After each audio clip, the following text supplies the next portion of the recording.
नमस्ते जय हिंद। भारत तक देख रहे हैं आप। तस्वीर में आपको डोनाल्ड ट्रंप और कमला हैरिस दिखाई दे रही हैं। इन्हीं के बीच में यूएस प्रेसिडेंशियल इलेक्शन का रेस है और इससे जुड़ा हुआ एक महत्वपूर्ण अपडेट हम आपको देने जा रहे हैं। अपडेट क्या है? दरअसल अच्छी खबर ट्रंप के लिए नहीं है, क्योंकि ट्रंप जहां एक तरफ लगातार इजराइल का समर्थन कर रहे हैं, यहूदी कम्युनिटी के बीच अपनी पैठ बनाने की कोशिश कर रहे हैं, उसके बावजूद यहूदी कम्युनिटी के बीच अमेरिका में इस वक्त अगर कोई पॉपुलर है तो वो कमला हैरिस हैं। हम ये क्यों कह रहे हैं? इसका इन बातों का समर्थन करने के लिए जो है वो हमारे पास डेटा मौजूद है। दरअसल ज्यूइश एफिलिएटेड डेमोक्रेटिक पार्टी ने एक सर्वे किया, एक पोल किया और उसमें यह बताया है कि तकरीबन कमला हैरिस जो वाइस प्रेसिडेंट है इस वक्त अमेरिका की मौजूदा, उनको जो है वो 71% ज्यूइश कम्युनिटी का समर्थन मिल रहा है उस 7 फ्लोटिंग स्टेट्स में जो अमेरिकी प्रेसिडेंशियल इलेक्शन के किस्मत को तय करने वाला है। वो कौन से 7 राज्य हैं? वो है पेंसिल्वेनिया, मिशिगन, इसके अलावा विस्कॉन, इसके अलावा एरिजोना, जॉर्जिया, नॉर्थ कैरोलिना और नेवाडा। यानी कि ये जो 7 फ्लोटिंग स्टेट्स हैं अमेरिका के, वहां यहूदी समुदाय जो है वो एक तरह से पूरी तरफ से कमला हैरिस की तरफ जो है वो जाता हुआ दिख रहा है। और ये जो डेमोक्रेटिक काउंसिल ऑफ अमेरिका है ज्यूइश का, उसने ये जो पोल किया वो 26 सितंबर से 2 अक्टूबर के बीच किया है, जिसमें डोनाल्ड ट्रंप के पक्ष में महज 26% ज्यूइश वोट जो है वो जाता दिख रहा है।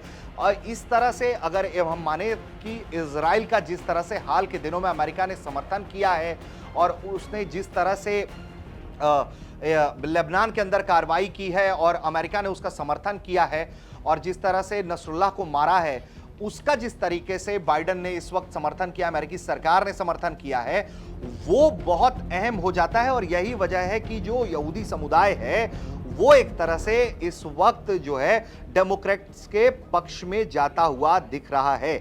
इसके अलावा यह भी बताया गया है कि एक पोलिंग एजेंसी है GBAO, वो लिबरल्स और डेमोक्रेट्स के ग्रुप के लिए जो है वो पोल करती है। वहां पे उसने जो नेशनल पोल किया था यहूदी वोटर्स पर आखिरी महीने में, उसमें भी ये जानकारी सामने आई थी कि हैरिस जो है वो ट्रंप पर लीड कर रही थी यहूदी वोटरों के मामले में।